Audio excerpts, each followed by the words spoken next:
Adjective के बारे में जान लिया था, बस फिर उसके बाद रह गए थे उसके कुछ रूल्स। तो अब हम रूल्स पढ़ते हैं। तो ये बच्चे अपना सबसे पहला वाला रूल है, जिस रूल का नाम है एल्डर और ओल्डर। मैं पूरी कोशिश करूंगा कि आज मैं सारी की सारी जो मेन इसकी चीजें हैं वो बताऊं, जितने भी कंफ्यूजन आते हैं। तो सबसे पहला है एल्डर और ओल्डर। ये कैसे पता चलेगा कि सामने वाला मुझसे एल्डर है कि ओल्डर है? तो देखिए, एल्डर का मतलब होता है बड़ा, ओल्डर का भी मतलब होता है बड़ा, लेकिन जैसे हम लोग हिंदी में बोल देते हैं बूढ़ा। अब इन दोनों में अंतर क्या है? इन दोनों में एक छोटा सा अंतर है, वो ये है कि एल्डर वो व्यक्ति होता है जिससे मेरा ब्लड रिलेशन हो। ठीक है सर, एल्डर वो वाला व्यक्ति कहलाएगा जिससे मेरा क्या हो, ब्लड रिलेशन। तो ओल्डर क्या होगा? जो अनजान हो, यानी उसे मैं नहीं जानता तो मैं उसे ओल्डर कहूंगा। तो यहाँ पे आपको समझने के लिए मैंने बोल दिया कि एक फैमिली के अगर सभी लोग हैं तो उन फैमिली में जो सबसे बड़ा होगा he is called the Elder. और अगर सब लोग अलग अलग हैं, वो अलग लोग एक दूसरे को नहीं जानते, तो उनमें जो बड़ा होगा वो कहलाएगा ओल्डर। ठीक है सर। यहाँ पर एक बात और जाननी है, वो ये कि बच्चे इनमें कुछ फिक्स प्रीपोजिशन लगती है। एल्डर के संग लगता है टू और ओल्डर के संग लगता है देन। ये फिक्स प्रीपोजिशन। ठीक है, पेपर में दोनों की एरर नहीं आएगी। ये नहीं आएगा कि एल्डर के संग देन दे रहा है, ओल्डर के संग टू दे रहा है। अगर ये एरर आएगा तो फिर यही आएगा। ठीक है, ये नहीं आएगा कि साहब एल्डर है और इसके संग भी दे रहा है और देन भी दे रहा है। यानी एक पेपर में एक एरर आती है, तो वो मैं आपको ऐसे बताता हूं, जैसे राम इज एल्डर और ओल्डर। राम इज एल्डर और ओल्डर टू हिज ब्रदर। यानी कहने का मतलब मेरा बस इतना था कि अगर आप ये जाने कि राम अपने भाई से, अब राम अपने भाई को जानता है ना, राम अपने भाई से बड़ा है, तो यहाँ पे क्या आएगा बेटा? एल्डर, क्योंकि उसने बोल दिया ब्रदर। तो यहाँ पर उसने टू लगा दिया। ये वाली बात नहीं आएगी कि साहब यहाँ पे देना जाएगा कि आप इसको भी सही करो, इसको भी सही करो। अच्छा, फिर भी किसी के दिमाग में डाउट है तो बेटा एरर ऐसा आता है। अब ठीक है, यानी ये दोनों एक ही पार्ट में आएंगे, तब भी आपके बी पार्ट में एरर होगी। अरे हाँ या ना, बात समझ में आई? तब भी एरर बी पार्ट में है, वैसे भी एरर ये वाले पार्ट में है। तो आप ये नहीं सोचेंगे कि साहब मुझे इसको भी ठीक करना है, इसको भी ठीक करना है। इन दोनों में से पेपर में कोई एक एरर आता है। अगर एरर आएगा तो कुछ ऐसा आएगा, Ram is elder to his brother. तो आपको दिखाई दे रहा है, पहली बात तो वो ब्रदर है, ब्रदर को वो ब्लड रिलेशन है, उसको जानता है तो आएगा एल्डर, और एल्डर के संग आता है टू। इसी को मैं सेम बना सकता हूं, वो कुछ ऐसा बना सकता हूं जैसे Ram is older than Shyam. अब यहाँ पे टू नहीं आएगा बच्चे, राम इज ओल्डर देन या टू श्याम, यानी वो श्याम से बड़ा है। अब ये नहीं पता श्याम कौन है, तो देन श्याम। ये वाली बात समझ में आ गई? अरे हाँ या ना? चलिए अब चलते हैं दूसरा वाला रूल। दूसरा वाला आपका रूल है, या जैसे इसके चलो मैं एक दो और एग्जांपल बता देता हूँ, शायद आपके समझ में आ जाए। थोड़ा सा यार दिमाग खराब हो गया, पहले वाले बैच का भी बनाया था ऑनलाइन सिस्टम, वो भी बेकार हो गया, और आप लोगों का भी। चलो कोई बात नहीं, एक दो और देख लीजिए। जैसे मीरा इज, ये रिपीटेड क्वेश्चन का है, मीरा इज ओल्डर या एल्डर देन सीता। तो या तो आप ये वाला एरर माइंड में रख लीजिए कि देन के संग हमेशा भाई साहब क्या आता है? ओल्डर। देन के संग हमेशा ओल्डर आता है, या तो आप ये माइंड में रख लीजिए, या फिर आप ये समझ लीजिए कि इसका मतलब मीरा सीता को नहीं जानती। अगर मीरा सीता को जानती बच्चे तो फिर वो बोलती कि उसकी बहन सीता। ठीक है, तो मीरा सीता को नहीं जानती, ये दोनों अननोन है। अननोन के लिए आएगा ओल्डर, और ओल्डर के संग लगता है देन, तो यहाँ पे एल्डर का। आ गई बात समझ में? एक और मैं आपको बता देता हूं, जैसे इस पर थोड़ा सा भाई स्टार आएगा।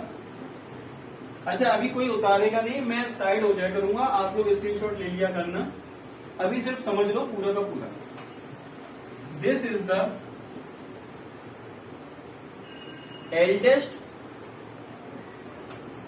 या oldest temple of the city. ये बहुत पुराना आया हुआ क्वेश्चन है भाई, बहुत बार रिपीट हो जाता है। दिस इज द एल्डेस्ट या oldest temple of the city. तो अब आप ये समझिए, एक छोटा सा रूल वो बेटा ये भी कहता है कि अगर आपका ब्लड रिलेशन हो तो आप क्या लगाएंगे, एल्डर। लेकिन उसके बाद अगर ब्लड रिलेशन नहीं होता तो आता है ओल्डर। लेकिन बेटा ओल्डर एक के संग और आता है, वो आता है नॉन लिविंग। तो यहां पर हम मानेंगे कि साहब वो टेम्पल है, नॉन लिविंग थिंग है, इसीलिए इसके संग क्या आ जाएगा, ओल्डेस्ट, कभी भी एल्डेस्ट नहीं होगा। आ गया, this is the oldest monument, this is the oldest city, इस टाइप से कुछ ना कुछ आते हैं। एल्डर ओल्डर समझ में आ गया, ठीक है। अगले वाले पे चलते हैं, लास्ट और लेटेस्ट। इसी में एक चीज और याद रखना, जब लेटेस्ट आ जाएगा तो यहीं पे हम पढ़ेंगे लेटर और लेटर, हम बड़ा लिख देते हैं, इतना तो ठीक है। लास्ट और लेटेस्ट कोई बात नहीं बच्चे, हम बड़ा लिख देंगे, लेटर और लेटर। तो पहले पढ़ते हैं हम लास्ट।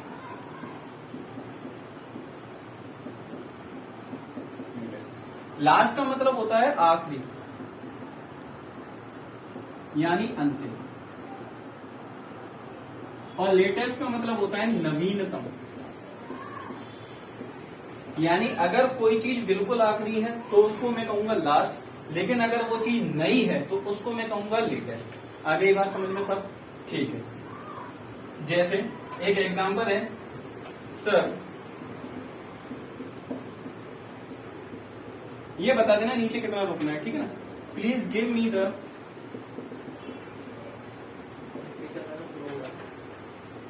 लास्ट या latest edition of the English book.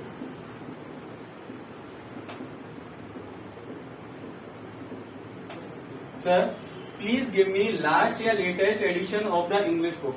अब आप मार्केट में जाओगे, उसको बोलोगे भाई इंग्लिश बुक दे दे, तो आप ही थोड़ा ना मांगोगे, आप हमेशा उससे कौन सी मांगोगे बच्चे, नई वाली। तो लास्ट की जगह क्या आएगा, लेटेस्ट। बात समझ में आई, ये वाला सही हुआ। दोबारा समझिए, लास्ट माने होता है आखिरी, लेटेस्ट माने होता है नया। Sir please give me the last या latest edition of the English book, यानी आप उसे नई किताब मांगोगे, नई के लिए आएगा बेटा क्या, लेटेस्ट। अगला वाला देखते हैं,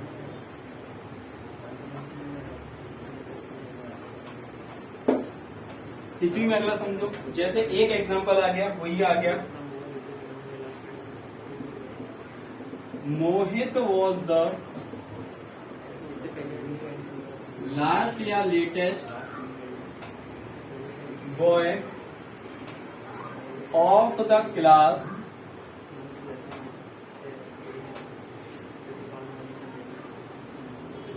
या boy to leave the class, who leave the class, या दैट कर सकते हैं आप। Mohit was the last and latest boy who leave the class. Mohit वो आखिरी बच्चा था जिसने क्लास छोड़ी। अब लेटेस्ट का तो मतलब बिल्कुल नया आ जाएगा, तो इसका मतलब क्या आएगा, मोहित वो आखिरी बच्चा था, लास्ट, लेटेस्ट। यहाँ पे क्लियर हुआ, एक बार समझ लीजिए, आप आराम से स्क्रीनशॉट ले लीजिए, मैं दूर हूं। इसी में एक और वर्ड आता है लेटर और लेटर। लास्ट और लेटेस्ट हुआ, तो अब आता है लेटर और लेटर। एक होता है बच्चे LATER लेटर, एक होता है LATTER लेटर। इसको याद करने का तरीका ये है, टी के बाद वाला टी, तो यानी बाद वाला, टी के बाद वाला टी, यानी इसका मतलब बाद वाला। बाद वाला हमेशा बच्चे ऑर्डर आता है, ऑर्डर में बाद वाला। और लेटर का मतलब होता है बाद में। ये हमेशा बताएगा आपके टाइम को, और ये बताएगा हमेशा ऑर्डर को। ये वाली बात याद रखना, ठीक है। लेटर बताएगा टाइम को और लेटर बताएगा ऑर्डर को। जैसे I am busy, talk me later।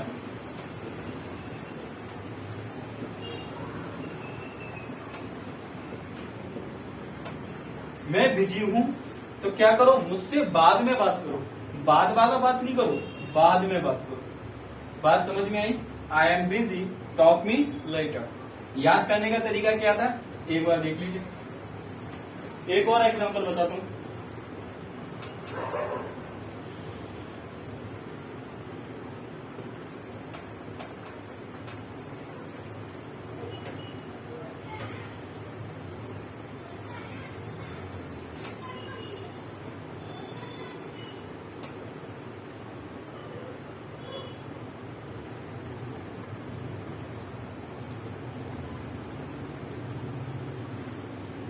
या एक चीज आप ऐसे ना सोचकर एग्जाम्पल को छोड़ के ये देखिए कि इसमें प्रीपोजिशन से कैसे आता है।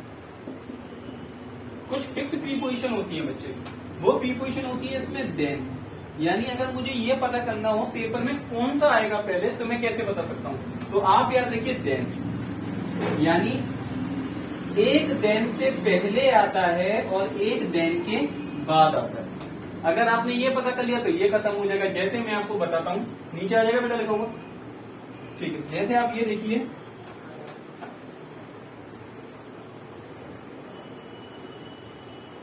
राम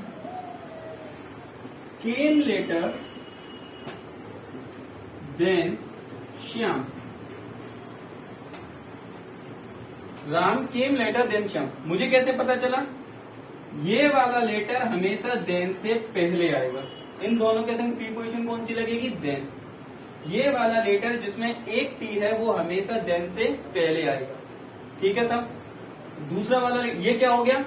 टाइम वाला, Ram came later than Shyam, यानी राम समय में श्याम के बाद आया। अब आती है ये वाला लेटर, तो इसको भी समझिए, इसको आप लोग लिख लीजिए फिर इसको समझिए। लेटर हमेशा आता है फॉर्मर के संग। फॉर्मर के संग का मतलब क्या? लेटर और फॉर्मर। जैसे कहने का मतलब ये है, दो लोग हैं मान लीजिए, उन दोनों लोगों को आप नहीं जानते, तो ये हो जाएगा फॉर्मर, वो हो जाएगा लेटर। समझ में आ गया? ये हो जाएगा, पहला वाला कहलाता है फॉर्मर, पहला वाला, और दूसरा वाला कहलाएगा लेटर। अच्छा साहब, अगर ये दो से ज्यादा हो जाए, यानी 2+ हो जाए, तब क्या कहलाता है? तब बच्चे फॉर्मर और लेटर नहीं कहला के फिर कहलाता है द फर्स्ट और लास्ट। आपने सुना होगा, यही आपके टीचर बोलते हैं क्लास में फर्स्ट आया सेकंड आया, he is the first, he is the last. जब दो से ज्यादा लोग हों उनको पॉइंट आउट करने के लिए द फर्स्ट द लास्ट, अगर सिर्फ दो लोग हैं तो उनके लिए काउंट करने के लिए आता है दी फॉर्मर द लेटर। बात समझ में आ गई? थोड़ा सा दोबारा बोलता हूँ, ये लेटर क्या था भाई साहब? ये लेटर था आपका टाइम का डिनोट करता था, जो वो लेटर था। ये लेटर क्या था? जो आपका ऑर्डर डिनोट करता था, ये वो लेटर था। अब इसका मैं एक एग्जांपल दे दूंगा, जब तक आप इसे छापो।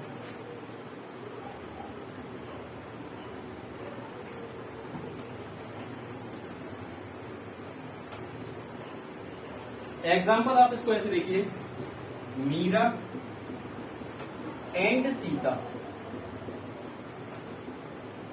आर 2 sisters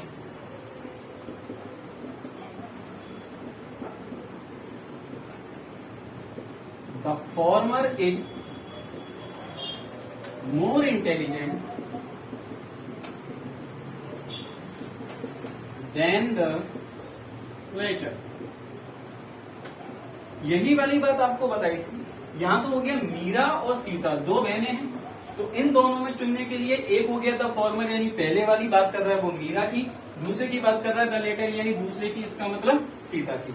लेकिन अगर इतना भी मेरे पास टाइम नहीं है, मुझे चुनना है कि भाई डायरेक्ट बताओ आंसर क्या है, तो वो मैंने आपको बताया था, आप चेक करो। देन,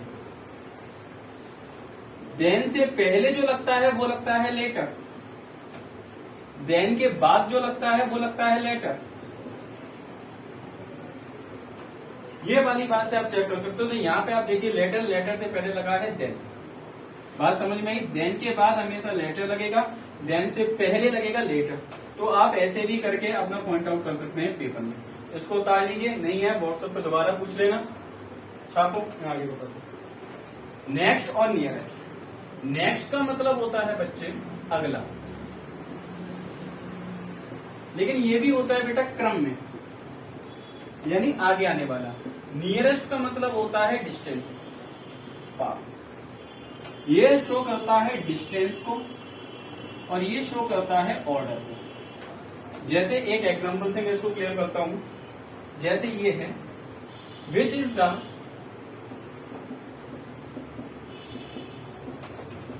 लिखना मत ही, अभी बस देखते जाओ। नेक्स्ट या नियरेस्ट, ईएसटी, तुम्हें क्या लगा मैं इसका लिखूं? बिल्डिंग।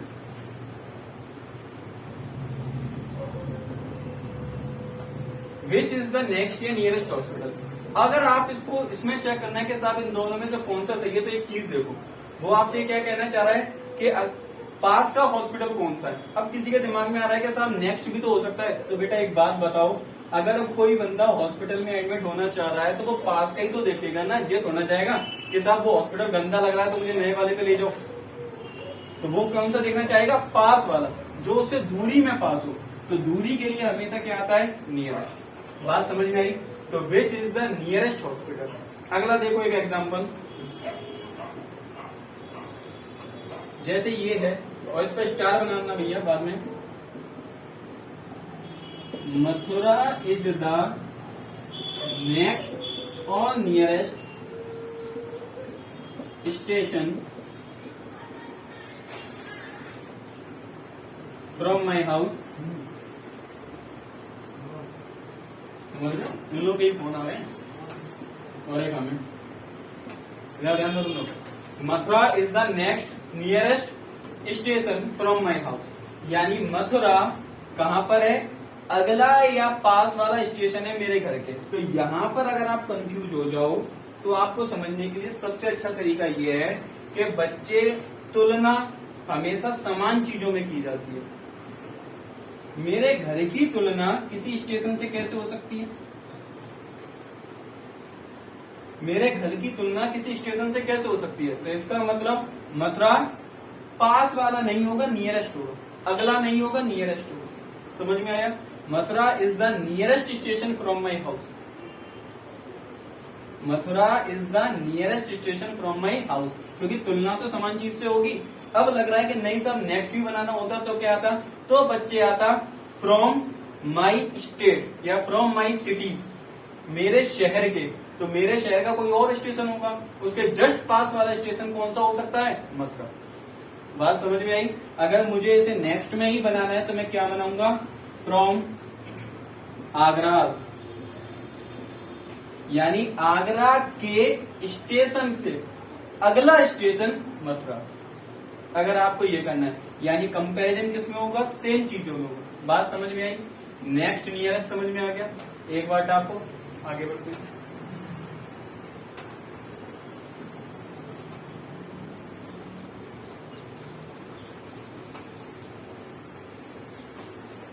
अगला देखिए,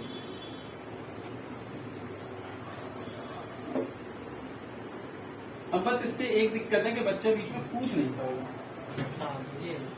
जैसे वो पूछ रहा था, कोई पूछ रहा था, अब ये नहीं पूछ पाएगा।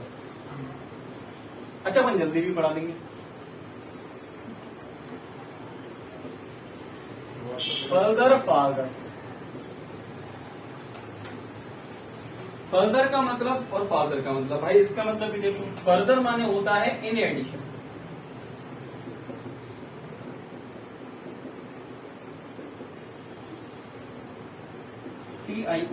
इन एडिशन टू, यानी के अलावा, उसके अलावा कोई और चीज है तो।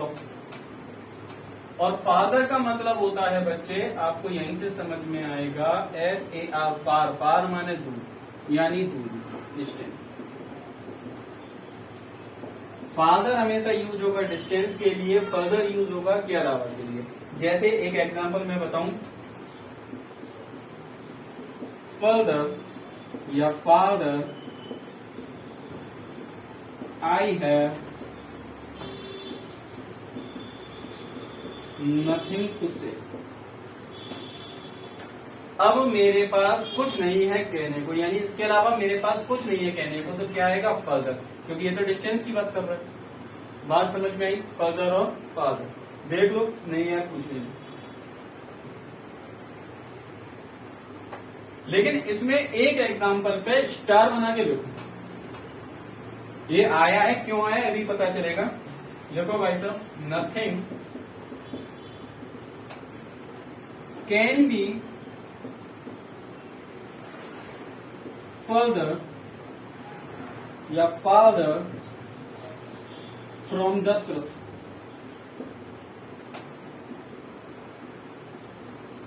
वही वाली बात कि सत्य से कुछ नहीं छुप सकता और सत्य लंबे समय तक दूर नहीं रहता। तो ये एक क्योट हो गया, तो इस चक्कर में से याद रखना, nothing can be further father. तो इस बार क्या आएगा, फादर। सत्य से कोई चीज ज्यादा देर तक छुपी नहीं रह सकती, तो ये क्या हो गया, क्योट। समझ में आ गया भैया। डिस्टेंस की चीज यहाँ पे यूज हो जाएगी, अपवाद में आ जाएगी। तो आप ये वाली चीज याद रखना, स्टार बना देना। नहीं है भाई व्हाट्सएप पे पूछ लेना। चलो अगला देखते हैं। एक है सम और एक है एनी। इनमें छोटा सा अंतर है, लिखना बाद में, पहले देखिए। इन दोनों का मतलब होता है कुछ, सम माने भी कुछ, एनी माने भी कुछ। तो हल्का सा अंतर क्या, एक बच्चे है पॉजिटिव सेंटेंस के लिए, एक है नेगेटिव सेंटेंस के लिए, खत्म। अगर कोई चीज आपको पॉजिटिवली शो हो रही है तो वो है सम, कोई चीज अगर आपको नेगेटिवली शो हो रही है तो वो है एनी। यानी इसका मतलब sorry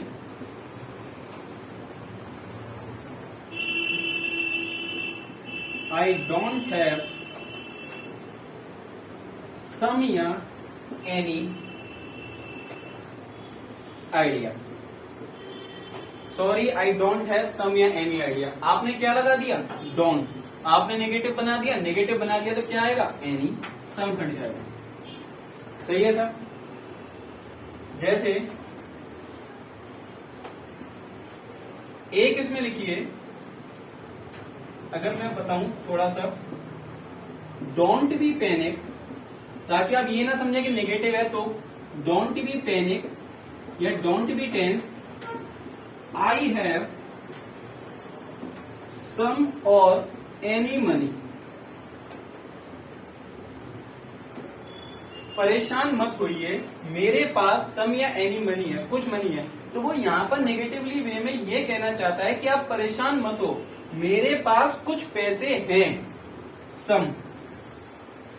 I have some money, मेरे पास कुछ पैसे हैं, आप परेशान मत हो। ये कोई मत सोचना कि साहब आपने बोला था नेगेटिव सेंटेंस है तो भाई एनी ही आएगा। बच्चे यहां पर नेगेटिव है, आगे थोड़ा वो बताना चाह रहे, उसका मीनिंग भी तो समझिए। ये तो हो गई साहब किताबों में लिखी बात। अब एक बात को थोड़ा सा इंपॉर्टेंट डाल के लिखो, अगर पेपर में क्वेश्चन बनेगा तो उससे बनना चाहिए। थोड़ा सा इसको अब अपडेट करते हैं।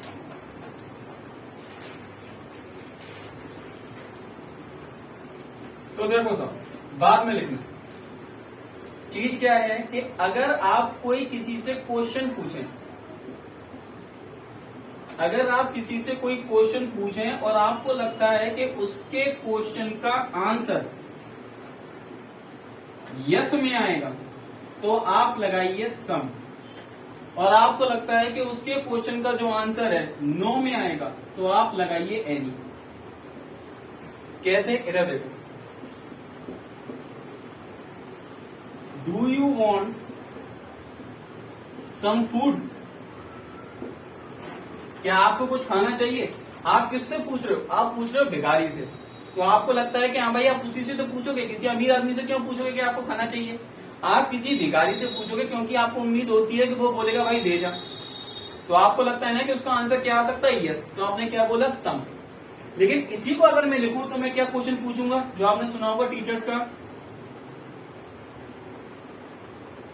Do you have any problem, क्या आपको कोई समस्या है? लास्ट में आपने सुना होगा टीचर क्लास में बोलते हैं एनी क्वेश्चन, एनी क्वेश्चन, बार बार टीचर बोलता है एनी क्वेश्चन, क्योंकि उसको लगता है कि भाई समझा तो दिया, अब क्या पूछेगा बच्चा। तो बच्चा मन मार के क्या बोलता है, नो सर। तो इसका मतलब जब आपको लगता है कि किसी क्वेश्चन का आंसर नो में आना चाहिए तब उसके संग क्या लगेगा, एनी। लेकिन अगर उसका आंसर यस में आना चाहिए तो उसके संग आप क्या लगाएंगे, सम। आजकल एग्जामिनर ये गलतियां दे रहा है, do you want some any food. तो हमें लगता है कि शायद हो सकता है कि भाई एनी भी सही है, क्योंकि नेगेटिव वे में, नेगेटिव वे से मतलब नहीं है, आप ये याद रखना यस और नो का। ठीक है साहब, एक बार समझ लीजिए। मच या मनी, मैन, इन दोनों में क्या डिफरेंस है?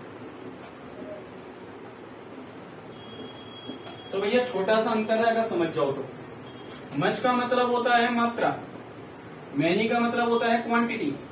दोनों का मतलब एक ही है। अलग अलग क्यों लिखा? क्योंकि मात्रा का मतलब है इसको मैं गिन नहीं सकता, ये आता है मटेरियल में, और मटेरियल का मतलब होता है बच्चे धातु। धातु का मतलब जिसको नहीं गिन सकते, यानी अनकाउंटेबल। और अनकाउंटेबल क्या होता है, हमेशा सिंगुलर, यानी ये सिंगुलर अनकाउंटेबल नाउन में आता है। वो कौन से होते हैं, जैसे मिल्क, वाटर, अगर इनके संग कुछ भी आ जाए तो हमेशा मच लगा देना आंख बंद करके। और अगर उसके अलावा किसी भी चीज में आ जाए जिसको आप गिन सको, गिन सकना है यानी काउंटेबल, और अगर आप उसे गिन सकते हो तो वो हमेशा क्या होगी, प्लूरल। तो यानी काउंटेबल प्लूरल के संग क्या आता है, मैनी। खत्म हो गया भाई क्वेश्चन। यानी जैसे ये there are much many books in my library. एक तो वो है कि भाई आप करो, अपन मैथ के तरीके से कैसे करना चाहें, क्या आ गया, आर, और आर किस में आता है, प्लूरल में। प्लूरल क्या होगा भाई, मच तो हो नहीं सकता मैनी। खत्म। लेकिन अगर इंग्लिश के तरीके से सुनना है तो फिर सुनो भाई। इंग्लिश का तरीका क्या कहता है, इंग्लिश का तरीका ये कहता है कि साहब इसको छोड़ दो, वो चीजें देखो। लाइब्रेरी में रखी किताबें आप कभी ना कभी तो गिन सकते हो, 100 होंगी, 1000 होंगी, लाख होंगी, गिन सकते हो ना, गिन सकते हो तो फिर मैनी, नहीं गिन सकते तो मच। देसी भाषा में सुनो, किसी चीज को गिन सकते हो तो मैनी, नहीं गिन सकते हो तो मच। अपनी भाषा में सुनो भाई, हिंदी में किसी को रटने की आदत है, नहीं करा जा रहा, अगर प्लूरल वर्ब आ गई तो आंख बंद करके मैनी, सिंगुलर वर्ब है तो मच। खत्म दिक्कत। सिंगुलर वर्ब क्या होती है साहब, इज, हैज, ये आ गए तो मच, ये नहीं आ गए तो मैनी। खत्म। आगे बढ़ते हैं। अब आइए आज की क्लास की जान पर, जिसके लिए हम परेशान थे और पढ़ाना चाह रहे थे। 2-3 रूल रह गए बेटा, वो तो किताबों में मिल जाएंगे, अच्छे हैं। सबसे ज्यादा इंपॉर्टेंट यही है, इसी से सबसे ज्यादा आता है पेपर में। अगर एडजेक्टिव पढ़ो तो इसको जरूर पढ़ना रहे। लिटिल, आ लिटिल और द लिटिल। ऐसे ही है few, uh few, the few. पैसा ना आ रही ऑनलाइन आने के लिए, ऑफलाइन चल रहा है। Little, uh little, the little, few, uh few, the few. एक ही चीज में याद कर लो, टेंशन खत्म हो जाएगी। ठीक है। लिटिल का मतलब होता है तुम कंजोड़ो, यहीं से याद कर ले जाओ। नेगेटिव, अगर नेगेटिव की बात हो रही है सेंटेंस में, यानी कि भाई उम्मीद नहीं है, बिल्कुल मर जाएगा, खत्म हो जाएगी कोई भी चीज है, तो लगा देना लिटिल या फ्यू। समझ में आया। आ लिटिल, अगर तुम्हें लगता है थोड़ी सी भी उम्मीद है, थोड़ी सी भी, किसी भी चीज की थोड़ी सी या थोड़ा सा, अगर हल्की सी भी उम्मीद है तो लगाना आ लिटिल या फ्यू। और इसके बाद आता है द लिटिल, इसका मतलब होता है जो कुछ है सब कुछ, जो कुछ बचा वो सब कुछ। तो इसके संग आता है हमेशा द। समझ में आ गया भैया। लिटिल या फ्यू, इसका मतलब आएगा नेगेटिव सेंटेंस, यानी उम्मीद नहीं है, नहीं है, खत्म है, तो लिटिल या फ्यू। आ लिटिल या आ फ्यू, इसका मतलब है पॉजिटिव थिंग, थोड़ा सा है, कुछ तो है पर थोड़ा सा है, तो ये आएगा। अगर जो भी कुछ मेरे पास है, जैसे कोई मुझसे आके बोले भाई कुछ पैसे चाहिए, कोई हॉस्पिटल में है, तो मैंने अपनी जेब में हाथ डाला कि भाई जे है, जो कुछ है ले जा, वो है द लिटिल या द फ्यू। जब हम लोग जे वाली बात बोलते हैं, बेटा जे है, जो कुछ है ले जा, तो वो द लिटिल या द फ्यू। थोड़ा सा तुम्हें उम्मीद है तो आ लिटिल आ फ्यू, थोड़ा सा है पर पता है, और इसका मतलब है बिल्कुल नहीं है। अब एक छोटा सा अंतर सा, कौन किसके संग आएगा, एक काउंटेबल है, एक अनकाउंटेबल है। एक अनकाउंटेबल है और एक काउंटेबल, यानी जिसको गिन सको वो फ्यू है, जिसको नहीं गिन सको वो लिटिल। खत्म हो गई बात। तीनों का मतलब एक जैसा है। अब इसके मैं एग्जांपल और एक्सरसाइज करा दूंगा सिर्फ इसके। देखो सब, जैसे there is dash hope, she is very serious. वो वाला सीरियस नहीं है, तुम लोगों से तो उम्मीद नहीं है। हाँ से बेटा, कुछ है ही नहीं जिंदगी में। इसको लगाना भाई मोस्ट इंपॉर्टेंट, क्योंकि बहुत बार आता है और हमेशा गलत करता है। आ लिटिल या little knowledge is a dangerous thing.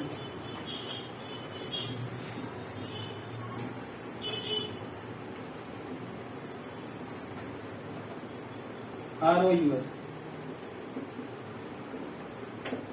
और देखो सब तीसरा, बच्चे नीचे आएगा ना पूरा।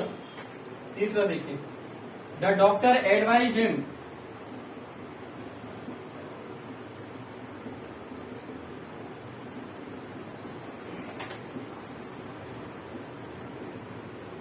टू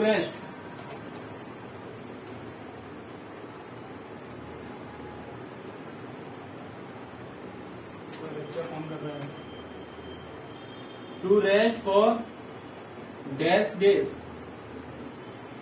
फोर्थ और देखो,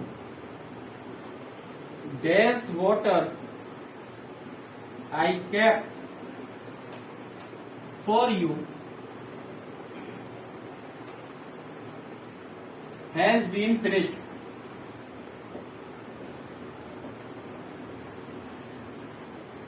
बाय हिम।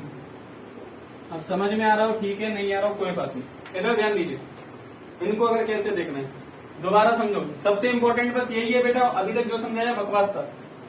लिटिल यानी कुछ भी नहीं, फ्यू यानी कुछ भी नहीं, आ लिटिल यानी थोड़ा बहुत, आ फ्यू यानी थोड़ा सा, द लिटिल जो कुछ है वो सब कुछ, और द फ्यू जो कुछ है वो सब कुछ। यानी ये अनकाउंटेबल गिन नहीं सकता, ये काउंटेबल गिन सकता हूं। मतलब ब्लू वाले में होगा नहीं, इसको रख लें। इसका मतलब क्या, इधर ध्यान दीजिए, there is hope she is very serious. भाई साहब होप है, वो बहुत ज्यादा सीरियस है। अगर सामने वाले ने कह ही दिया सीरियस है तो होप कैसी होगी, बहुत कम। बहुत कम यानी है ही नहीं होप, या तो लिटिल होगा या फिर फ्यू होगा। अब कौन सा होगा, होप को गिन सकते हो, नहीं गिन सकते, नहीं गिन सकते तो लिटिल। समझ में आ गया, there is a little hope. अब बात आती है इसके पास, अ लिटिल या little knowledge is a dangerous thing. ज्ञान को अगर आप गिन सकते हो तो इसमें तो दे ही दिया, वरना अगर मैं इसको हटा भी दूं तो देखो, इसको हटा देता हूं। अगर ज्ञान को गिन सकते हो तो जे वाला लगा देना, नहीं गिन सकते हो तो जे लगा देना। लेकिन आपने सुना होगा बोलते हुए कि जो बच्चा एक आध कॉपी किताब पढ़ के आ जाए तो वो अपने आप को होशियार समझता है। वही वाली बात, knowledge is a dangerous thing. कैसी नॉलेज, आधी जानकारी खतरनाक होती है। तो आधी मतलब उसके पास नहीं है, यानी अभी उसको बहुत कुछ जानना था, उसके पास कैसा है, थोड़ा सा। तो बेटा लिटिल नहीं है, हमेशा हम लोग लिटिल लगाते हैं कि थोड़ी जानकारी। अरे कुछ तो है, कुछ तो है तो लिटिल। समझ में आ गया, इसीलिए बोल रहा है भाई मोस्ट इंपोर्टेंट है, जितना लगाओ उतना कम है। पेपर में आ जाता है, हो सकता है यही फंस जाए। अगला देखो, the doctor advise him to rest for dash days.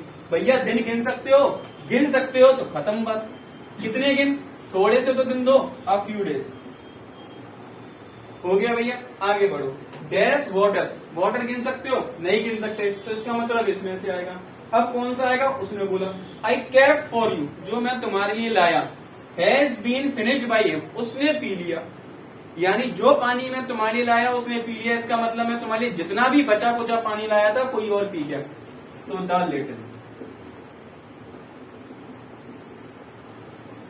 आ गया साहब समझ में। ये सारी आपकी आज की क्लास थी, इसको आपको समझना था। एक बार दोबारा पीछे चले जाना, देख लेना। इससे जितनी भी एक्सरसाइज आएगी वो आपके पास पीडीएफ में आ जाएगी। जो कुछ भी नहीं है व्हाट्सएप उठा के कर देना। ठीक है साहब, थैंक यू।